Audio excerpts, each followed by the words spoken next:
Именно отсюда начинается наше путешествие. Вот такое вот путешествие на RV по Америке. Мне бы хотелось что-то снять такое с иронией. Мы можем задать один и тот же вопрос. Я думаю, наверное, одна единственная тема, которая нас всех объединяет в большей степени, What you want to know? это в первую очередь, наверное, американская мечта, в погоне за которой мы и оказались здесь. Five friends, one map and an old RV. Это очень удобная штука. Единственное опасение, наверное, было перед поездкой, это то, что я никогда за рулем не ездил на таких больших автобусах. Ну, поставил, как обычно, Google Navigation, еду. Аккуратно. Аккуратно мы проедем. Every mile had a story to tell. Every town rang its own church bell. And we have such freedom here that I think people don't appreciate enough. It's a land of opportunity. Is the American dream still alive out here? I'm trying to break that stereotype that Americans are fucking dumb. There's no brief history, sir. This 500-something years old. Сейчас мы находимся в том месте, где, по сути дела, родился рок-н-ролл. Кандалы, которые заковывали рабов.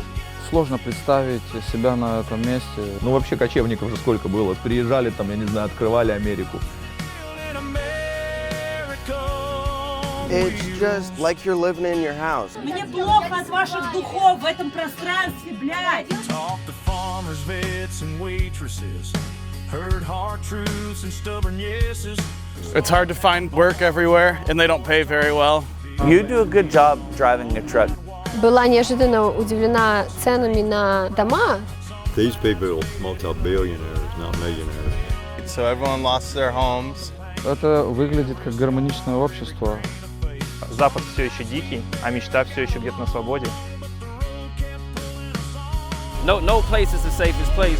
Is the American dream still alive out here? Still breathing in the back roads loud and clear. Вот здесь все есть, и вот это классно. Ты только в одной стране находишься, тебе просто нужно по ней поездить. Florida is diverse. But New Orleans is a little different. It's Alabama. Ой, Атланта. Yeah, we chased it till the wheels stood still in America on wheels. I think the American dream's what you make it. We fought, we laughed, we almost quit, but found ourselves in the middle of it. Different voices, same heartbeat. Still believing ain't obsolete. If you ask me now what's real, it's dust, faith, love, and steel.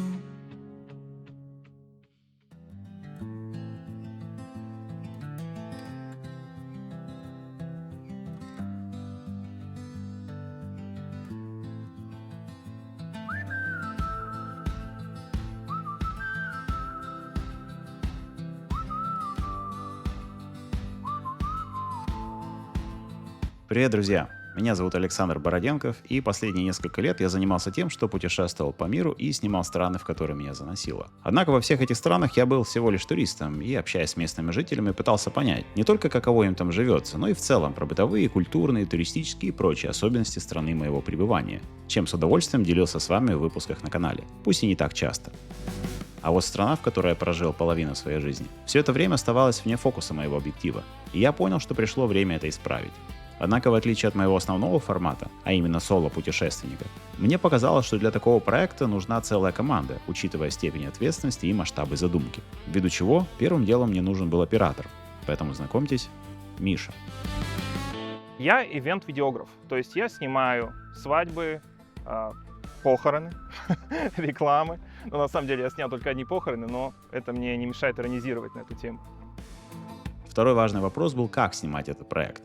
И после долгих размышлений я понял, что ничего лучше формата дорожного путешествия не подойдет, когда речь идет о съемке такой большой страны, как США.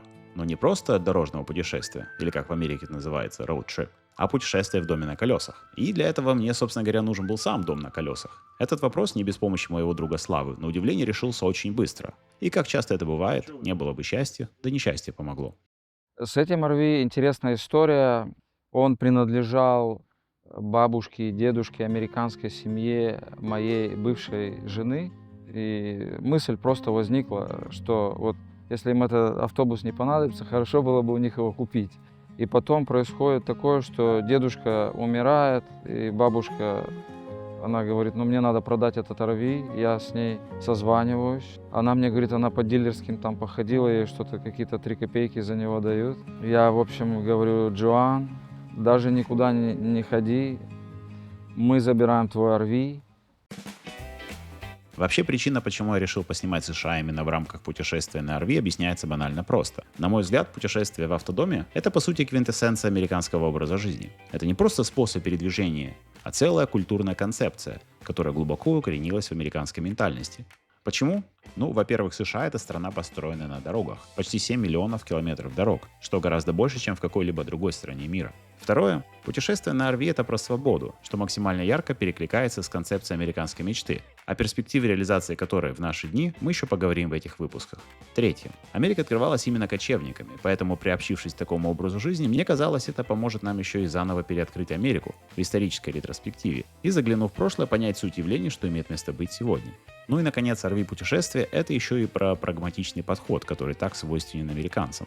Нам на личном опыте хотелось понять, насколько этот образ жизни отличается от традиционного и в финансовом, и в бытовом плане. Какие плюсы и какие минусы. Ну, так это классно, ты возишь дом с собой, ты можешь приготовить, тебе никуда не надо ехать, идти. Очень упрощает жизнь. Поэтому все сводилось к тому, что на RV снять выпуски про США будет и интересней, и экономически выгодней. И этой информацией мы также будем делиться по ходу выпусков. Стало быть, в команду мне нужны были еще и те, у кого опыт такого рода путешествий уже был. We rollin' state to state in that RV life. Sunset glow, headlights at night. No clock, no boss, just highway signs. Freedom on wheels and the road is mine. Да я за любой кипиш. Ну просто для нас уже тогда это было, мы с моей решили путешествовать на RV. В доме на колесах мы уже ездили 3 раза перед этим. Нам очень понравилась вот эта вот жизнь в кемпах, то, что ты ни к какому месту не привязан, постоянно смена локации. Wind in the hair from Florida palms to Tennessee hills, barbecue smoke and cheap motel thrills, but we don't need keys to a 5-star suite, got a queen size bed rolling down Main Street. Поэтому и мне очень интересно было всегда ездить по Америке и смотреть вообще на разные достопримечательности. Америка очень многогранна и разнообразна. Yeah, we rollin', yeah, we ride, whole wide country by our side. Поскольку формат съемок, о котором я расскажу чуть позже, также подразумевал большое количество интервью, мне нужен был еще и опытный репортер.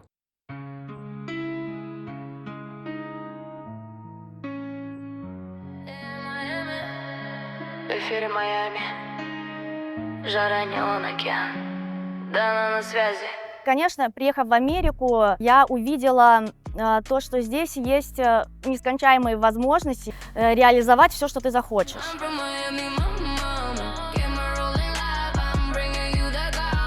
И телевидение это стало таким моментом для меня, когда я поняла, что здесь можно очень хороший сделать вклад именно через телевидение, именно через то, что я люблю делать, могу делать, и, в принципе, помочь как-то более или менее развить эту индустрию именно в Майами. Ну и в конце концов, для полного счастья не хватало лишь человека, который есть в каждой команде. Динара. Динара. Динара. Мне казалось, как будто меня взяли как раба, и давай, ты это снимай, то я уже там, у меня рюкзак на плече, стабилизатор, который я в жизни не держала, огромный, тяжелый, у меня руки накачались за весь трип. Такое ощущение было, как будто меня припахали, а остальные все просто на фоне ходят. Динара, Динара, без нее ни шага, ни кадра. Динара, Динара, двигатель, пламя и правда. Если шторм, она ураган, если груз, она кран, если проект это бой, то Динара главный герой. И я такая думаю, когда же это все закончится? Но, к несчастью для Динары, на тот момент наше путешествие только начиналось. Ну а начиналось оно самое что ни на есть подходящей для начала любого путешествия точки. Нулевая миля, пожалуй, самой главной дороги США, US 1. и берет эта дорога начало в Ки-Весте.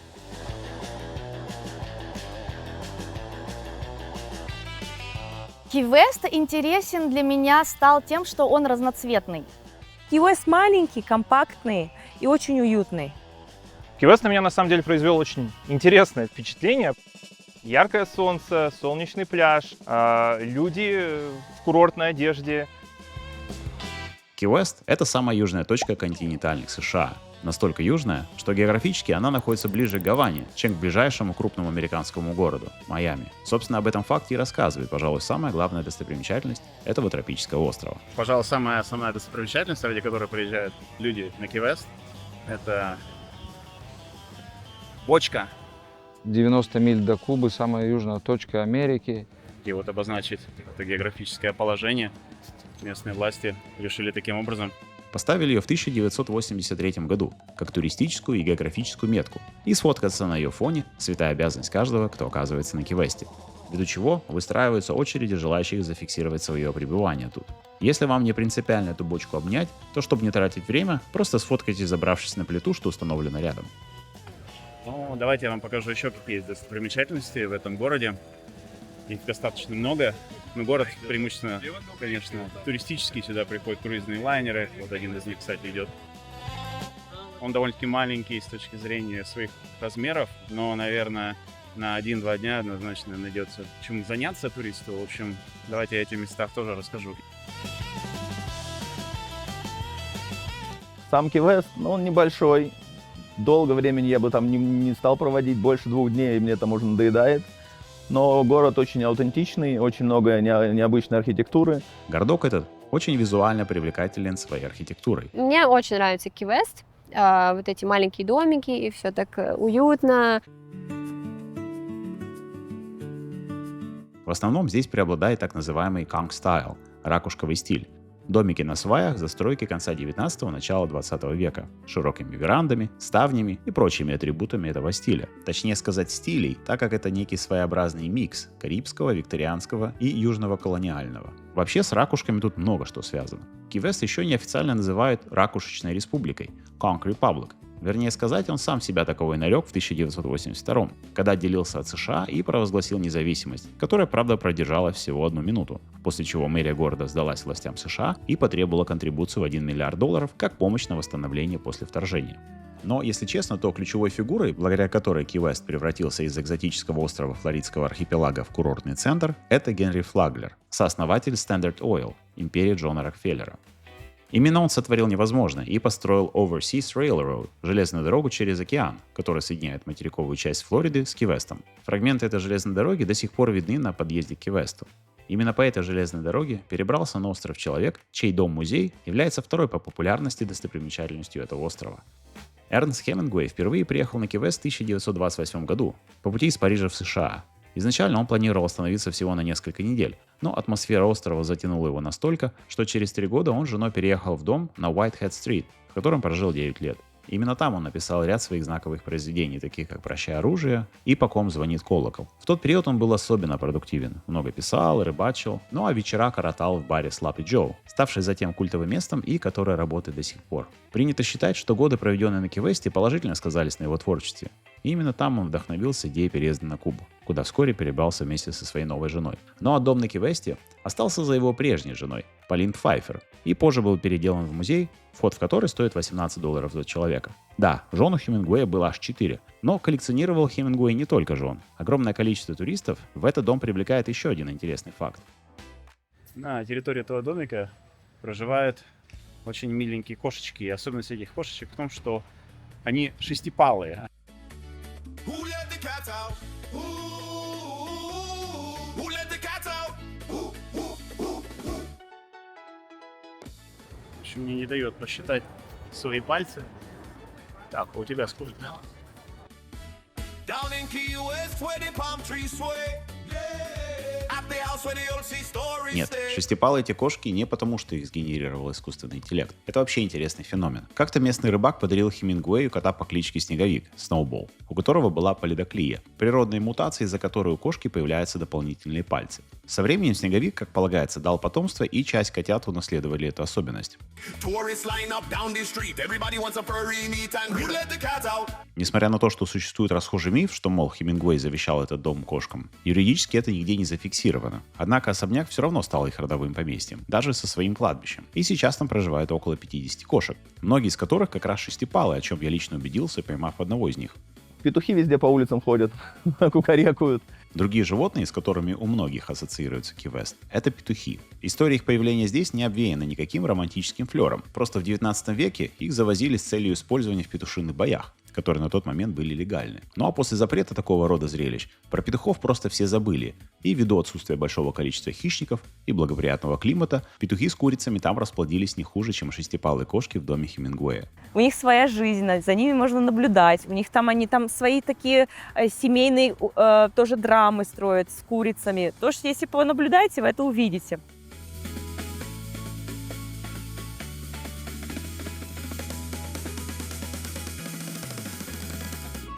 Друзья, я призываю вас поддержать наш проект «Америка на колесах» и получить возможность выиграть вот такой вот замечательный приз iPhone 17 Pro. Для этого необходимо подписаться на канал, поставить лайк этому видео, оставить комментарий и поделиться этим видео на странице социальной сети. Поскольку выпусков в рамках первого сезона мы запланировали аж целых 9 штук, то, проделав этот ритуал по отношению к каждому из выпусков, у вас увеличится возможность выиграть замечательный приз. Поэтому, друзья, я вас очень призываю поддержать этот проект, что в рамках замедления YouTube сейчас очень и очень актуально. Также получить возможность выиграть такой замечательный приз, который мы разыграем в конце сезона на стриме. Ну а сейчас мы возвращаемся к нашим путешествиям. В 1935 году на Ки-Вест обрушился один из самых разрушительных ураганов за всю историю, и прогоны железнодорожных мостов были повреждены. На тот момент в США уже настоящий автомобильный бум, и после восстановления поврежденных прогонов было принято решение переделать мосты из железнодорожных в автомобильные. Очень красивая дорога до Ки-Вест. Вот эти мосты с красивой голубой водой. Дело в том, что Ки-Вест — это один из 1700 островов архипелага ключей Флорида Кис, и только 40 из них соединяются длинной нитью автомобильных дорог. Поэтому само путешествие на остров является также одной из причин, почему туда, собственно, и едут, как раз насладиться видами этих островков. Виды красивые вокруг, и есть места, где можно останавливаться прямо по дороге. Мне нравятся виды там, мост этот длинный.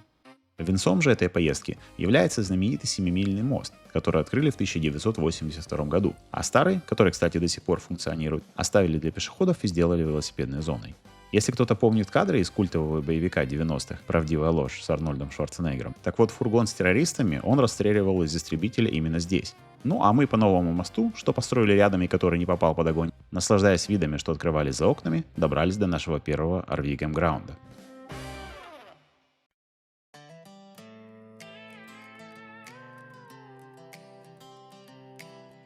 RV-кэмпы в Америке, естественно, все разные. Кэмпграунды для RV — это такие специальные стоянки, оборудованные для парковки автодомов с возможностью подключения к электричеству, воде, канализации, Wi-Fi и прочим благам цивилизации. Во всех кемпах очень удобно сделана вот эта система канализации, электричества. Ты приезжаешь и подключаешься. Это очень удобно. И классно, что когда кемпы расположены в красивых природных местах. Некоторые кэмпграунды, между прочим, достаточно дорогие, и в месяц это будет стоить как аренда однобедрумной квартиры где-то, может быть, в Техасе. Но есть и более бюджетные. В целом это дешевле в месяц стоит, чем, конечно же, снимать себе жилье. Первые такие места стали появляться еще в 1930-х годах, когда путешествия на автодомах только начали набирать популярность. Однако стоит, наверное, рассказать, с чего началось RV-движение в США в целом. А началось оно, по сути дела, примерно тогда же, когда появились первые автомобили. 1910-е годы — это первые дома на колесах. Ручная сборка, дорого, в основном для тех, кто мог себе позволить путешествие с комфортом, не теряя привычного быта. В 20-30-е появляются уже первые трейлеры, и кемпинг в домах на колесах начинает входить в тренд, выражаясь современным языком. Настоящий же бум приходится уже на послевоенные годы, 40-е и 50-е. вернувшиеся с войны солдаты, экономический рост, развитие хайвеев – все это способствует популяризации домов на колесах. Фильмы таких лет, как The Long Long Trailer 1953 часто романтизируют так называемые road trips. 60-е и 70-е – это вообще по сути золотой век, это уже поистине субкультуры. Производство RV растет, и его наличие у среднеамериканской семьи уже не является показателем зажиточности, а скорее норма. Строится инфраструктура, появляются сетки кемпграундов, и RV – это уже настоящий стиль жизни. Ну а с началом эпохи бунтарства и хиппи дома на колесах становятся еще и частью контркультуры. Символ эпохи – это знаменитый хиппи-вэн Volkswagen Busick, который видел, пожалуй, каждый. Однако затем, в 80-е и 90-е, интерес к домам на колесах постепенно снижается. Молодежь переключается на новые тренды, а основной аудиторией становится пенсионеры. Сказался также и энергетический кризис, но о фильмах образ владельца RV уже не используют как признак достатка или счастливой беззаботной жизни, а скорее как дикой эксцентричности и полной безысходности. Однако с началом нового тысячелетия дома на колесах снова в моде. Выясняется, что в них можно варить не только метамфетамин, но также и жить полноценной жизнью. Цифровые кочевники, культура вэн-лайф и популяризация этого образа жизни через соцсети это наглядно продемонстрировали. И, наконец, 20-е годы. После пандемии и роста цен на жилье, RV уже становится неплохой альтернативой для постоянного проживания, как для тех, кто работает удаленно, так и для тех, кто потерял эту работу и вынужден скитаться по штатам в ее поисках. О чем, кстати, повествует фильм «Nomadland» «Земля кочевников», получивший «Оскар» за лучший фильм года. Начинается новая волна популярности RV. В общем, на фоне всего этого движа мы решили приобщиться к этому образу жизни и заодно посмотреть, чем и как Америка живет сегодня.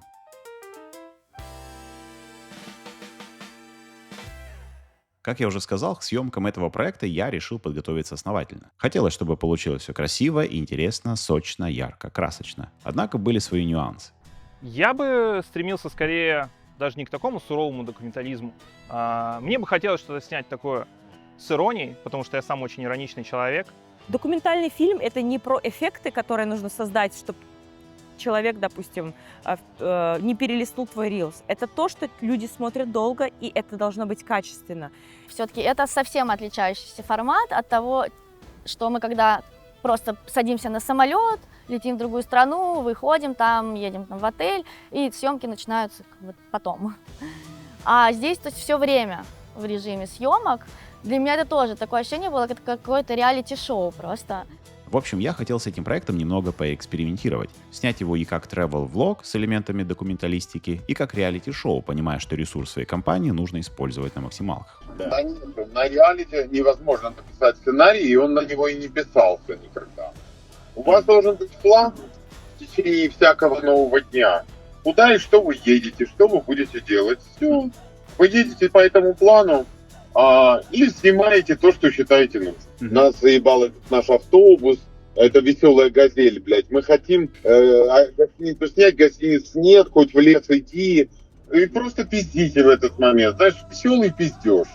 Ну, концепт этой съемки менялся несколько раз у нас. Вначале мы хотели снимать все основательно, на Red, чтобы это было прям настоящее кино, но кинокамеры, как и многое другое сложное оборудование, они требуют команды и обслуживания. И для меня это было два разных стиля. Почему? Потому что я с телефоном ношусь, прям как это, я летаю просто, как квадрокоптер, чтобы сделать какие-то динамичные картинки. С камерой ты не полетаешь, особенно со стабилизатором в руках. Мы же работаем в стиле run and gun. То есть нам нужно быстро пойти подснять. Имейте в виду, что Red включается 10 секунд. Поэтому пока ты его будешь включать, какой-то момент жизненный уже будет упущен, и ты не успеешь ничего заснять. Поэтому я порекомендовал взять наши проверенные Соньки и свадьбами, и жизнью, и пойти в путь. Короче, что из этого получится, судить вам. И если этот формат вам понравился, то, пожалуйста, поддержите эти выпуски лайками, комментариями, а также поделитесь ими в соцсетях. Американские президенты любят выбирать место для своей резиденции, помимо Белого дома. И вот для президента Гарри Трумана этим местом стал Ки-Вест. Он очень часто сюда приезжал, настолько часто, что построил здесь маленький белый дом, который так и называется, маленький белый дом. Облюбовал этот домик Гарри Труман в самом начале своего президентства в 1946 году по настоянию врачей, которые в свою очередь посоветовали ему более мягкий и теплый климат Южной Флориды. И с тех пор он останавливался там регулярно, вплоть до конца своего президентства. Приезжал он в среднем пару раз в год не только отдохнуть, но и поработать. Проводил совещания, подписывал документы и принимал ключевые для страны решения. Интересно, что после Трумана сюда часто наведывались и другие президенты. И Дуайт Эйзенхауэр, и Кеннеди, и даже Клинтон часто здесь бывал. С Моникой Левински или нет, не уточняется. Если бы вы хоть раз были на Ки-Весте, то не могли не побывать на ее самой, пожалуй, главной улице – улице Дюваль. Здесь, собственно говоря, располагаются практически все бары и рестораны. Именно здесь проходят все фестивали, которые организуются на этом острове. Самый знаменитый из них — это, пожалуй, Fantasy Fest, который проходит здесь каждый октябрь. Это что-то типа Марди Гра, о котором мы, кстати, поговорим еще в этих выпусках, но только с весьма оригинальным подходом к выбору одежды, которая практически отсутствует полностью. Ки-Вест вообще позиционирует себя как остров свободы, преимущественно от стереотипов. И эта свобода, в отличие от соседнего острова, который так себя называет, проявляется здесь в полной мере. И да, раз уж мы заговорили про Кубу, то такое близкое соседство с Ки-Вестом до недавнего времени создавало большие проблемы береговой охране, которая вылавливала желающих с острова Свободы сбежать. Доплывали они как раз до островов архипелага Кис. Однако актуальность такого рискованного путешествия сошла на нет после того, как Барак Обама в 2017 году последним своим указом отменил так называемый Dry Food, Wet Food закон, который позволял кубинцам получать политическое убежище по факту достижения американской территории.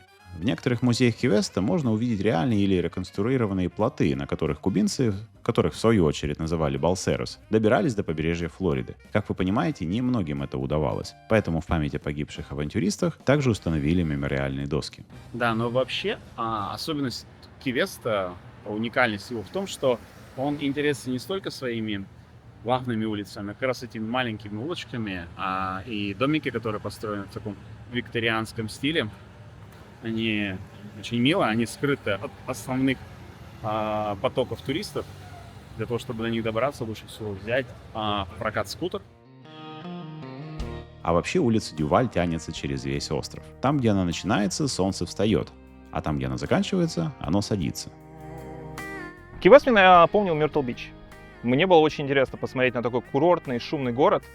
Что меня поразило, наверное, в Ки-Весте, и что отличает его от Миртл-Бич, это довольно много людей, которые пришли просто понаблюдать закат. Одна из самых популярных забав для местных и для туристов, в частности, это приходить на Mallory Square. Это стало уже, пожалуй, одним из самых известных ритуалов времяпрепровождения на этом острове. Каждый вечер здесь собираются сотни уличных артистов, туристов, местных жителей или просто романтиков, чтобы помахать солнышку, которое, как правило, очень эффектно уходит за горизонт именно там, проводить аплодисментами под музыку, за бокалом пиньяколады, ну или кому что по душе. Красиво очень зрелище, никого не оставляет равнодушным.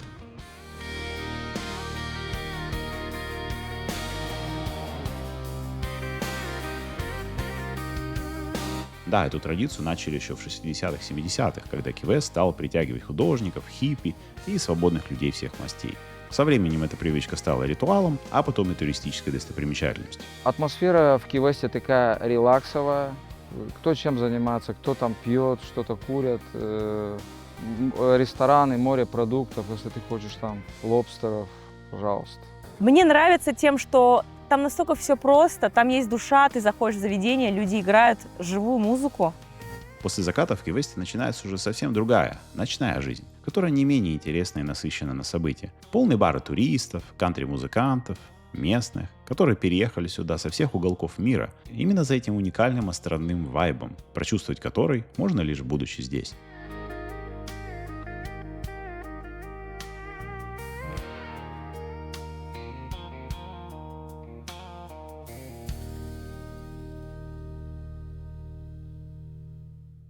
Друзья, за моей спиной форт Закари Тейлора. Это один из американских президентов, в честь которого назвали этот форт. Так вот, именно отсюда начинается наше путешествие. Ну, а начать наше путешествие я хотел с форта Закари Тейлора. Назван он в честь 12-го президента США и по совместительству героя Мексикано-американской войны. Строили его с 1845 по 1866 год, и его основной задачей было охранять подступы к побережью Флориды, будучи стратегически важной точкой в Мексиканском заливе. Во время гражданской войны форт оставался под контролем Севера, хотя весь регион был вотчиной южан, поэтому это делало его ключевым пунктом в блокаде южных портов. В этом форте до сих пор находится самая большая коллекция пушек времен гражданской войны. Друзья, вот как этот форт выглядит изнутри. Ну а причина, почему я хотел зафиксировать начало нашего путешествия именно тут, заключается вот в чем. Из форта Закари Тейлор на Ки-Весте начинается самая длинная дорога через США, до мыса Флеттери в штате Вашингтон. То есть это самая длинная поездка из точки А в точку Б, и длина этого пути составляет 3660 миль. Но цель этой поездки была не добраться до мыса Флетри как можно быстрее. Цель этой поездки была проехать по всем штатам, узнать, чем они отличаются друг от друга, побывать в исторически важных местах, которые формировали облик этой страны, пройтись по ее социально значимым вопросам и проблемам, пообщаться с местными, дабы из первых уст узнать, как им живется на малой родине. Все это для того, чтобы понять, жива ли до сих пор эта пресловутая американская мечта.